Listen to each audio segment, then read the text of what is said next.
అందరికీ నమస్కారం. నా పేరు కంకనాల వెంకట్రామరెడ్డి.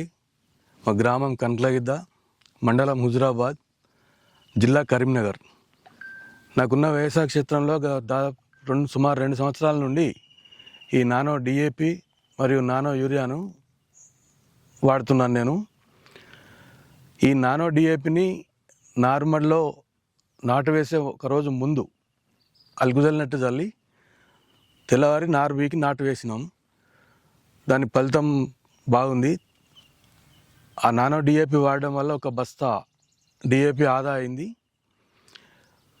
తదుపరి నెల రోజుల తర్వాత నానో యూరియాను స్ప్రే చేసినాం మొదటి దఫా. రెండో దఫా వచ్చేసి పురుగు మందులతో కలుపుకొని రెండో దఫా నానో యూరియాను స్ప్రే చేసి కూలీల ఖర్చును ఆదా చేసినాం. మూడో దఫా 60 రోజులకు చల్లినాం. అప్పుడు దోమ మందు కలిపి పిచికారి చేయడం జరిగింది. తద్వారా కూలీల ఖర్చు ఆదా అయింది.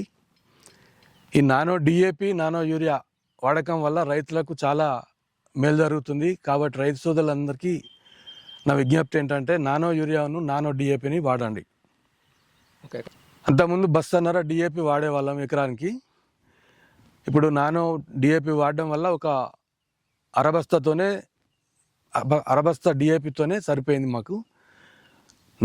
నానో యూరియా వచ్చేసి 3 బస్తాలు యూరియా చల్లేవాళ్ళము. ఇప్పుడు ఒక మొదటి దఫానే నాటు వేసిన 15 రోజులకు మాత్రమే ఒక బస్తా యూరియా చల్లడం జరిగింది. ఆ తదుపరి మిగతా 2 బస్తాలు ఈ నానో యూరియా స్ప్రే చేయడం వల్ల 2 బస్తాల యూరియా ఆదా అయింది. అట్లాగే చల్లే కూలీ కూడా ఆదా అయింది. పురుగు మందుతో కలిపి మేము నానో యూరియా వాడడం వల్ల యూరియా చల్లే కూలీ కూడా తగ్గింది. 2 ఒకేసారి చల్లుతున్నారు. పురుగు మందుతో కలిపి పిచికారి చేసి మందులతో కలిపి ఇంతకుముందు మీరు కొట్టేటప్పుడు మోటారు, ఇది మెర్జరు, చిరుపుట్ట దశ మెర్జర్ కలిపి కొట్టేసి పురుగు మందుతో కలిపి కూలి తగ్గుతుంది. కూలి తగ్గింది. సో మీకు అప్పుడు బస్తా వేయాల్సిన పని